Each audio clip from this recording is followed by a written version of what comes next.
అవతల వారికి తెలియనితనం, అవతల వారి అమాయకత్వం, వారు నేను పండినంత పండినవారు కారు. అందుకని వారు వృద్ధిలోకి రావాలని కోరాలి తప్ప చెయ్యి చెయ్యి కలిస్తే కదూ ధ్వని, వారి మీదకి నేను యుద్ధానికి ఎడితే వచ్చే ఉపయోగం ఏముంటుంది అని నిన్నకున్నవాడెవరున్నాడో వాడు తన కోపాన్ని తాను పరిశీలించుకున్నవాడు. కాదు అని మీరు ప్రతిస్పందించారనుకోండి, అవి ఇబ్బందులకు కారణమవుతాయి. అందుకే వివిధ స్థాయిలలో కోపాన్ని పరిశీలించుకోవడం నేర్పుతుంది. అలా జీవితంలో కోపం రావలసిన స్థానంలో ధర్మభంగం కలిగిందని కారుణ్యము ఉద్భుతమైన వాడెవరున్నాడో వాడు మహాపురుషుడు. అది సామాన్యమైనటువంటి స్థితి కాదు, అది పండిపోయినటువంటి స్థితి, అది జ్ఞానిగా మారిపోయినటువంటి స్థితి, ఈశ్వరానుగ్రహము పరిపూర్ణమైపోయినటువంటి స్థితి.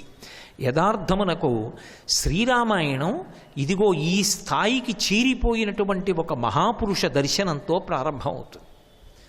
శ్రీరామాయణంలో వాల్మీకి మహర్షి నారద మహర్షి వచ్చినప్పుడు కొన్ని ప్రశ్నలు వేశారు. కోన్వస్మిన్ సంప్రదంలోకే గుణవాన్ కశ్చ వీర్యవాన్ ధర్మజ్ఞశ్చ కృతజ్ఞశ్చ సత్యవాక్యో దృఢవ్రతః చారిత్రేడిచకో యుక్తః సర్వభూతేషు కోహితః విద్వాన్ కః కస్సమర్థశ్చ కశ్చైక ప్రియదర్శనః ఆత్మవాన్ కో జితక్రోధో ద్యుతిమాన్ కో అనసూయకః అన్నారు. 16 గుణములు పరిపూర్ణముగా ఉన్న మనుష్యుడు ఈ కాలమునందు ఎక్కడున్నాడు? భగవంతుడి గురించి చెప్పమని అడగలేదు. 16 గుణములున్న మనుష్యుడు ఎవరున్నాడు? అటువంటి మనుష్యుడు ఎవరైనా ఉంటే నాకు చెప్పని అడిగాడు. ఉన్నాడు, రాముడు ఉన్నాడు. ఈ కాలమునందే పరిపాలన చేస్తున్నాడు, అయోధ్యా పట్టణాన్ని రాజధానిగా చేసుకుని ఉన్నవాడు అని సంక్షేప రామాయణాన్ని నారద మహర్షి వాల్మీకి మహర్షికి వివరించారు. దాన్నంతటినీ విన్నారు. అందులో జితక్రోధో, కోపమును అదుపులో ఉంచుకున్నవాడు. ఎందుకంటే కోపాన్ని పూర్తిగా విడిచిపెట్టేయడం కాదు, కోపాన్ని సాధనంగా వాడుకోవడం రావాలి. ఎందుకంటే అస్సలు కోపమే మీరు చెందలేదనుకోండి, వ్యవస్థని చక్కపెట్టడం సాధ్యం కాదు. అందుకే వ్యవస్థని చక్కపెట్టాలి అంటే ఒక్కొక్కసారి కోపాన్ని నటించాలంతే, దాన్ని ఒక ఉపకరణంగా వాడుకోవాలి. తండ్రి పిల్లలందరినీ ఒక మార్గంలో పెట్టవలసి వచ్చిందనుకోండి, ఒక్కసారి బయటకు వచ్చి ఏరా అని ఇలా అన్నాడు అనుకోండి, పిల్లలందరూ నిశ్శబ్దం అయిపోతారు. ఇప్పుడు తను కోపంతో ఊగిపోతూ పూజలో కూర్చున్నాడు అనుకోండి, పూజ మీద నిలబడదు మనస్సు, ఊగిపోతుంది మనస్సు. అలా ఊగిపోతే ఎంత తొందరగా ఊపిరి పీల్చారో అంత తొందరగా ఆయుక్షీణం అయిపోతుంది. అందుకే అసలు కోపం ఎవరి మీద ప్రభావం చూపిస్తుంది అంటే, ఎవరు కోపాన్ని పొందాడో వాడి మీద ప్రభావం చూపిస్తుంది. అవతలవాడు కోపం వల్ల ప్రభావితుడు అయ్యాడా లేడా మనం చెప్పలేను. నేను అవతల వారి మీద చాలా కోపం పెట్టుకుని ఏదో తిట్టాను అనుకోండి, ఆయన అంతా విని రామచంద్రమూర్తి పరబ్రహ్మార్పణమస్తు అని వెళ్ళిపోయాడు అనుకోండి. ఇప్పుడు కోపం పడి నేనేమైనట్టు? నాకు ఆయాసం వస్తుంది, నాకు అనారోగ్యం వస్తుంది. ఆయన దాన్ని పుచ్చుకోలేదు కాబట్టి ఆయన ప్రశాంతంగా ఉంటాడు. అందుకే కోపం ఎవరిని పాడు చేస్తుంది అంటే, ఎవరు కోపం తెచ్చుకున్నాడో వాడిని పాడు చేస్తుంది. అందుకే కోపమంత శత్రువు లోకంలో ఇంకొకటి లేదు. రాముడు జితక్రోధో, కోపాన్ని అదుపులో ఉంచుకుంటాడు. కోపం తెచ్చుకుంటాడు, వదిలిపెట్టేస్తాడు. ఎందుకని? వ్యవస్థని చక్కదిద్దడానికి ఇలా వేలు చూపిస్తాడు. అంతకన్నా పరిధి దాటితే తాను కోపానికి వశపడిపోతాననుకుంటే ఆ మెట్టు దాటడు, ఆ హద్దు దాటడు. ఎందుకని? అలా వశపడిపోయాడో రాక్షసుడైపోతాడు. అందుకే తనని తాను నిగ్రహించుకుని నిలబడతాడు.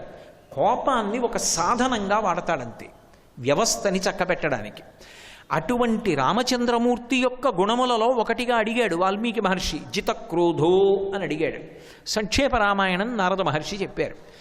ఇప్పుడు దాన్ని ఆలోచన చేస్తూ మాధ్యాహ్నిక సంధ్యావందనం చేయడం కోసమని తీర్థస్నానం కోసం బయలుదేరాడు. వెనక భరద్వాజుడని శిష్యుడు బయలుదేరాడు.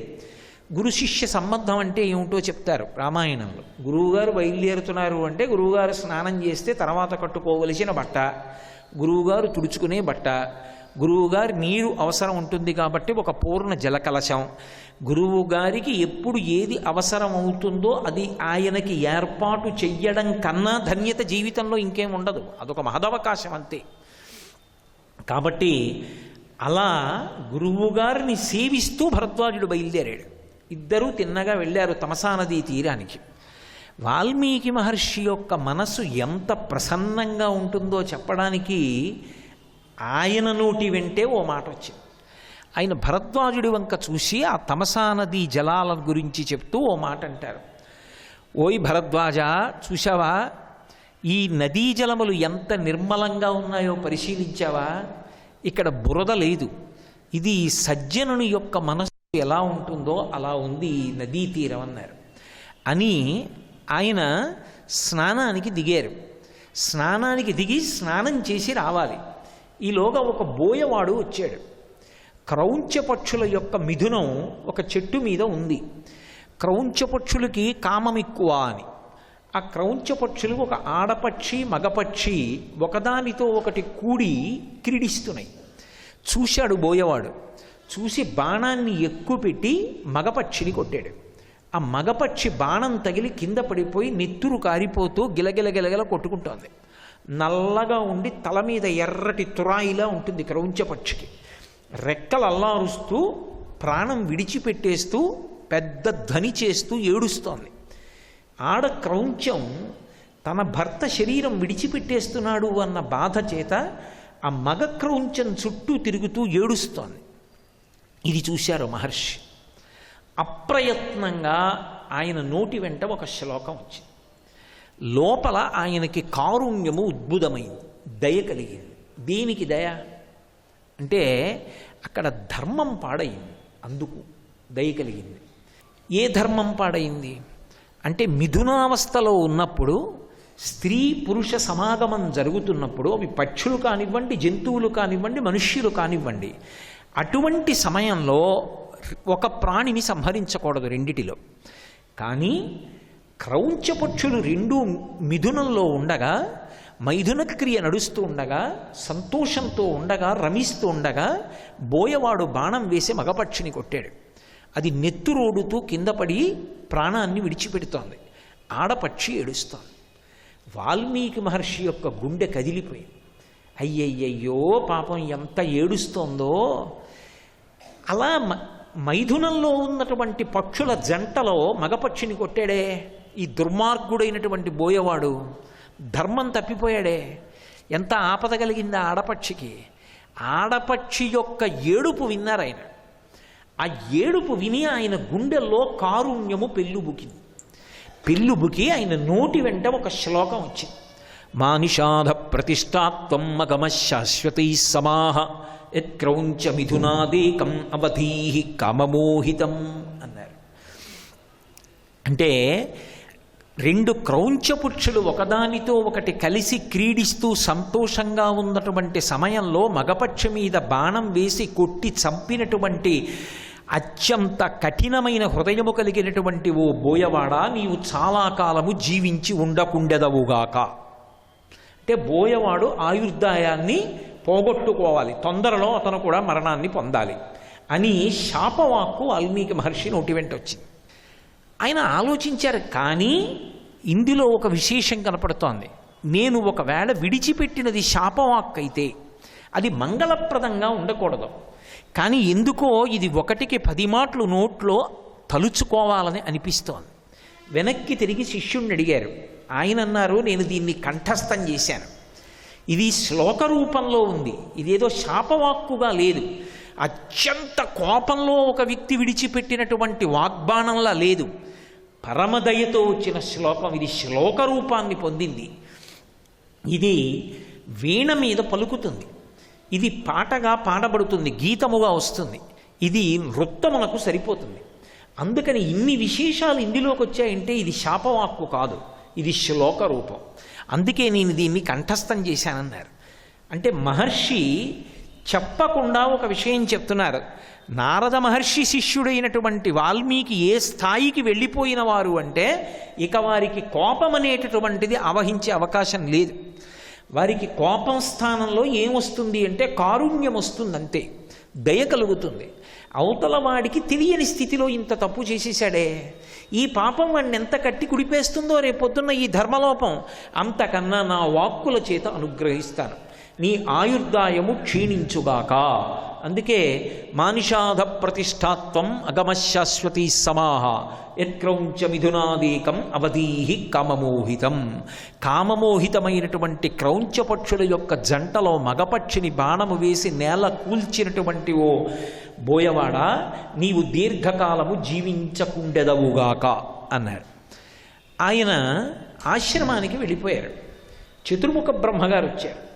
చతుర్ముఖ బ్రహ్మగారు వచ్చినా సరే లేచారు, నిలబడ్డారు, నమస్కారం చేశారు, అర్ఘ్యపాద్యాదులను ఇచ్చారు. కానీ ఆయనకి మాత్రం మనసులో ఈ శ్లోకమే వస్తోంది, నోట్లో ఈ శ్లోకమే తిరుగుతోంది. దాని గురించే ఆలోచిస్తున్నారు. కారణం, అనుకోకుండా ఆ శ్లోకంలో రామాయణం అంతా ఉంది. రామాయణం అంతా ఆ శ్లోకంలోకి వచ్చేసింది. మా సంక్షేప రామాయణం విన్నారు కదూ నారదుడి దగ్గర, అది మనసులో ఉంది. అటువంటి స్థాయి పొందిన మహాపురుషుడైతే తప్ప, అటువంటి కారుణ్యాన్ని పొందినవాడైతే తప్ప, అంత స్థాయికి ఎదిగిపోయి కోపాన్ని వర్జించగలిగిన వాడైతే తప్ప శ్రీరామాయణం చెప్పడానికి అర్హుడు కాడు. అందుకే శ్రీరామాయణ రచన చెయ్యాలి అంటే ఈ స్థితిని వాల్మీకి పొంది ఉన్నారు, చెప్పకుండా చెప్తున్నారు మనకి.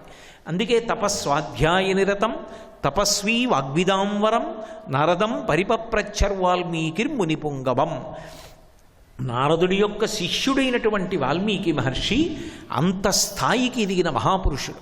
అందుకే వారి నోటి వెంట వచ్చిన ఆ శ్లోకంలోకి రామాయణం అంతా ఒదిగిపోయింది. ఎలా అంటే, మా నిషాద, మా అంటే లక్ష్మీదేవి, లక్ష్మీపతి అయినవాడా, శ్రీకి నివాసస్థానమైనవాడా, మా నిషాద ప్రతిష్టాత్వం అగమశాశ్వతీ సమాహ. కామమోహితమై తిరిగేటటువంటి రావణాసురుడు మండోదరి అనబడేటటువంటి దంపతుల యొక్క జంటలో మహాపతివ్రత అయినటువంటి మండోదరిని విడిచిపెట్టి, ఎంత చదువుకున్నవాడైనప్పటికీ కూడా కామమోహితుడై శాస్త్రాన్ని పక్కన పెట్టి తిరగడానికి అలవాటు పడిపోయినటువంటి రావణాసురుడు అనబడేటటువంటి క్రౌంచ పక్షిని నీ బాణము చేత కొట్టి సంహరించి, మండోదరి తన భర్త కోసం ఏడిచేటట్టుగా చేసి రాక్షస సంహారం చేసి ధర్మప్రతిష్టాపన చేసినటువంటి ఓ శ్రీ మహావిష్ణువా, నీవు శాశ్వతమైన కీర్తి పొందదవుగాక అని రెండో అర్థం వచ్చింది శ్లోకంలో. అదే ఒక్క శ్లోకంలోకి మొత్తం రామాయణం బాలకాండ నుంచి ఒదిగిపోయింది. మొత్తం రామాయణం ఆ శ్లోకంలోకి వెళ్ళిపోయింది. మా నిషాద అనేటప్పటికి బాలకాండ అయిపోయింది. ఎందుకని? బాలకాండ ఎక్కడ పూర్తవుతుంది అంటే సీతారామ కళ్యాణంతో పూర్తవుతుంది. మా నిషాద, లక్ష్మిని పొందిన నారాయణుడు, సీతమ్మని పొందిన రామచంద్రమూర్తి. అందుకని రాముడు శ్రీరాముడయ్యాడు, సీతారాముడయ్యాడు. అందుకని బాలకాండ. మా నిషాధ ప్రతిష్టాత్వం అగమశాశ్వతీ సమాహ.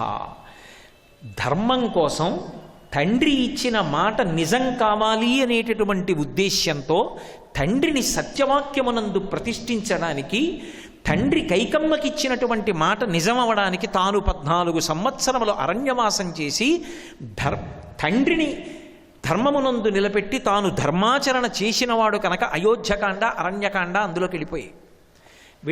కాబట్టి అగమశాశ్వతీ సమాహ యత్క్రౌంచ మిథునాదీకం. వాలి తారతో కలిసి తిరుగుతున్నాడు సంతోషంగా. వాలి తార కూడా క్రౌంచ పక్షుల యొక్క మిథునం లాంటి వాళ్లే. అదుపు తప్పిపోయినటువంటి వాలి తమ్ముడు బ్రతికున్నాడని తెలిసి కూడా తమ్ముడి భార్య అయిన రొమని తన భార్యగా అనుభవిస్తున్నాడు. అదుపు తప్పిన కామంతో ఉన్నటువంటి వాలి తారా అనబడేటటువంటి పతివ్రత అయిన తన భార్యతో కలిసి తిరుగుతున్నప్పుడు ధర్మ వ్యతిరేకంగా ప్రవర్తిస్తున్నటువంటి ఆ వాలిని బొక్కబాణంతో కొట్టినవాడా యత్క్రౌంచ మిథునాదీకం. అందుకని కిష్కింధకాండ అయిపోయింది. కాదు, అలా తిరుగాడేటటువంటి జీవనం ఉన్నటువంటి రావణ మండోదరుల యొక్క జీవితం, ఆయన అంతఃపురం, ఆయన యొక్క విశేషం, ఆయన లంకారాజ్యం, దాని వైభవం చెప్పింది సుందరకాండ అయిపోయింది. యత్క్రౌంచ మిథునాదేకం, అందులో రావణ సంహారం చెప్పారు కాబట్టి యుద్ధకాండ అయిపోయింది. కాదు, మరి సీతమ్మ కథ ఎక్కడొచ్చింది అంటే, యత్క్రౌంచ మిథునా, కృషించినటువంటి శరీరం కలిగి తపస్విని అయి రామచంద్రమూర్తి కోసమని చెప్పి వ్రతం పాటించినటువంటి సీతమ్మ యొక్క వైభవం చెప్పబడిన సుందరకాండ గురించి అందులోకి వచ్చింది. కాబట్టి యత్క్రౌంచ మిథునాదేకం, క్రౌంచి అన్న మాటలోకి సుందరకాండ అయిపోయింది. ఇప్పుడు తిరిగొచ్చిన రాముడు శాశ్వతమైన కీర్తిని పొంది పట్టాభిరాముడయ్యాడు. యుగాలు మారిపోయినా రామరాజ్యం అనే అంటాం. రాజారాముడు, దశరథరాముడు, కోదండరాముడు, సీతారాముడు, ఎన్ని పేర్లు చెప్పినా రాముడివే. అంతటి కీర్తి గణించాడు కాబట్టి శాశ్వతీ సమాహ, విశేషమైనటువంటి కీర్తిని సముపార్జించినవాడా, శాశ్వతత్వమును పొందినవాడా, నీకు నమస్కారం. ఇప్పుడు ఆ ఒక్క శ్లోకం మంగళాచరణమైంది. ఆ ఒక్క శ్లోకం శాపంలా కనపడింది. ఆ ఒక్క శ్లోకం శోకంలోంచి వచ్చినది, దయలోంచి వచ్చినదై శ్లోకమైంది. ఆ ఒక్క శ్లోకం సంపూర్ణ రామాయణమైంది. ఆ ఒక్క శ్లోకం వీణకి కట్టుబడింది. ఆ ఒక్క శ్లోకం నృత్యమునకు కట్టుబడింది. ఆ ఒక్క శ్లోకం గీతంగా మారింది. అందుకే యథార్థమునకు రామాయణం నిజానికి పాట. లవకుశుల చేత వీణ మీద గానం చేయించారు, లవకుశులు పాట పాడారు. రామాయణం గానం చెయ్యబడాలి. రామాయణం గానం చేశారు లవకుశులు అని ఉంది రామాయణంలో. రామాయణంలో ఉన్న శ్లోకాల్ని గానం చెయ్యడం అసలు ఈ దేశ సంప్రదాయం. కాబట్టి ఇప్పుడు మీరు పరిశీలనం చెయ్యండి, అసలు వాల్మీకి రామాయణం అనేటటువంటి దాని యొక్క ఆరంభం ఎక్కడ అంటే, కోపాన్ని జయించినటువంటి మహాపురుషుడు కోపం రావలసిన సందర్భంలో దయని పొందితే, అపారమైనటువంటి కారుణ్యము ఆయనలోంచి ప్రకటనమైతే అప్పుడు రామాయణం ప్రారంభమైంది. ఎంత ఉదాత్తమైన స్థితితో ప్రారంభం అంటే, మనీషి కావాలి అంటే బ్రహ్మజ్ఞాని అయినాడు అని గుర్తు ఏమిటంటే, బ్రహ్మవిద్ బ్రహ్మైవ భవతి. కోపాన్ని పొందవలసిన చోట కోపాన్ని పొందకుండా దయని ప్రకటిస్తాడు. ఆ స్థితికి వెళ్ళిపోతే, అలా వెళ్ళిపోయిన వాడెవరో వాడు పండిపోయినవాడు. ఒక కోపమే అధమాధమ స్థితిని చూపిస్తుంది. అదే కోపాన్ని పరిశీలించుకోవడం అనేటటువంటిది చేతనైతే, ఆ కోపాన్ని అదుపులో పెట్టుకోవడం, ఆ కోపాన్ని ఎలా నిగ్రహించుకోవాలి అన్నది సాధన చేయడం అలవాటైతే, అదే వ్యక్తి అంత పండడానికి కారణమవుతుంది. అందుకే శ్రీరామాయణ ప్రారంభమే అంత గొప్ప స్థితిని పొంది, కోపము రావలసిన చోట కారుణ్యము ఉద్భుతమైనటువంటి ఒక మహాపురుషుని యొక్క స్థితికి పరాకాష్ఠగా రామాయణ ప్రారంభ శ్లోకంతో మొదలైంది. అంటే శ్రీరామాయణం అసలు కోపాన్ని పరిశీలించుకోవడం అన్న విషయం మీద, కోపము యొక్క వివిధ స్థాయిల మీద, కోపాన్ని ఎప్పుడు ఎవరు ఎందుకు ఎక్కడ పొందారో, దాని చేత అభ్యున్నతిని ఎలా పొందారో, కోపాన్ని సాధనంగా ఎలా వాడుకున్నారో, కోపానికి వశపడి ఎలా పాడైపోయారో అనేక సందర్భాల్లో చూపిస్తుంది. అందుకే రామాయణం ఎప్పుడో ఒకప్పుడు రాయబడినది, ఎప్పుడో ఒకప్పుడు చదవవలసినది కాదు. తెలియక ఒక మాట అంటూ ఉంటారు, నేను పదవీ విరమణ చేసేసిన తర్వాత రామాయణం చదువుకుంటానండి, ఏ పుస్తకం చదువుకోమంటారు రామాయణం అని అడుగుతూ ఉంటారు. పదవీ విరమణ చేసేసిన తర్వాత రామాయణం చదువుకుంటే నిత్య జీవితంలో వచ్చేటటువంటి వైక్లభ్యాల్ని తట్టుకోవడానికి కావలసిన సంస్కార బలం ఎక్కడి నుంచి వస్తుంది? యువకుడిగా ఉన్నప్పుడు, సాధనా రంగంలో ఉన్నప్పుడు, 10 మందితో నువ్వు సమన్వయం అవుతున్నప్పుడు, నిన్ను నువ్వు నిగ్రహించుకుని కార్యసాధన చెయ్యడానికి ఏ పథంలో ప్రయాణించాలన్న విషయంలో సమగ్రమైనటువంటి సంస్కృతి ఏర్పడాలి అంటే రామాయణాన్ని చిన్న వయసులో చదువుకోవాలి. దంతంబుల్ పడనప్పుడే, తనుభుయం దారూఢియున్నప్పుడే, కాంతాసంగము రోయనప్పుడే, జరాక్రాంతంబు కానప్పుడే, వింతల్ మేన చెరించునప్పుడే, కురుల్ వెల్వెల్ల కానప్పుడే, చింతింపన్ వెలమీ పదంబుజములన్ శ్రీకాళహస్తీశ్వర అంటాడు దూర్జటి. అలా చిన్నతనంలో ఉండగా చదవాలి తప్ప, ఎప్పుడో వయసంతా అయిపోయిన తర్వాత రామాయణం చదువుకుంటానండి అంటే, అప్పటికి ఎవరి మీద నువ్వు కోప్పడకూడదో, ఏ కోపం తెచ్చుకోకూడదో, ఆ కోపం తెచ్చేసుకుని ఎవరిని ఏమనకూడదో అది అనేసిన తర్వాత, పాపం మూట కట్టేసుకున్న తర్వాత, వయసుడిగిపోయిన తర్వాత రామాయణం చదువుకుని పశ్చాత్తాపం పొందడానికి పనికొస్తుందేమో కానీ, నువ్వు జీవితంలో దోషాలు పొందకుండా ఉండడానికి, నిగ్రహించుకోవడానికి కావలసిన సాధనం ఎలా మారుతుంది? అందుకే ఓపికండగా పఠించవలసినటువంటి సద్వస్తువులు ఇవన్నీ. శ్రీరామాయణం అంత అద్భుతమైనటువంటి గ్రంథం. కోపాన్ని నిగ్రహించుకున్నవాడు ఎంతటి ఉత్తముడో చూపిస్తారు రామాయణంలో. కుశనాభుడు అని ఒక మహారాజు, బాలకాండలో ఆయన యొక్క వృత్తాంతాన్ని చెప్తారు. అటువంటి కుశనాభుడికి అప్సర స్త్రీ అయినటువంటి ఘృతాచి యందు 100 కన్యలు ప్రభవించారు. వాళ్ళందరూ కూడా చాలా గొప్ప రూపలావణ్య సౌందర్యములు కలిగినటువంటి వాళ్ళు. వర్షాకాలంలో నల్లమబ్బుల మీద మెరుపు తీగలు ఎలా ఉంటాయో అంతటి అందగత్తెలు. బాహ్యమునందు రూపయవ్వనములతో ప్రకాశిస్తున్నారు, ఆంతరమునందు వారి యందు సమస్తమైనటువంటి సుగుణములున్నాయి. ఇటువంటి 9 కన్యలు ఒకానొక నాడు ఉద్యానవనంలోకి వెళ్ళి సంతోషంతో క్రీడిస్తున్నారు. వాళ్ళందరూ ఏవో వాద్యములను మ్రోగిస్తున్నారు, నృత్యం చేస్తున్నారు, ఆడుకుంటున్నారు. అంతటా నిండి ఉంటాడు వాయువు. వాయువు మహానుభావుడు. వాయువు యొక్క వైభవాన్ని రామాయణంలోనే ఉత్తరకాండలోనే చెప్తారు. వాయు ప్రాణ సుఖం వాయు. అసలు వాయువే ప్రాణము, వాయువే సుఖము. గాలి తగలటం లేదనుకోండి చికాగ్గా ఉంటుంది. గాలి తగులుతోంది అనుకోండి అమ్మయ్య అనిపిస్తుంది. అమ్మయ్య కాస్త గాలి వేసిందండి అంటాం. వాయు ప్రాణ సుఖం వాయు.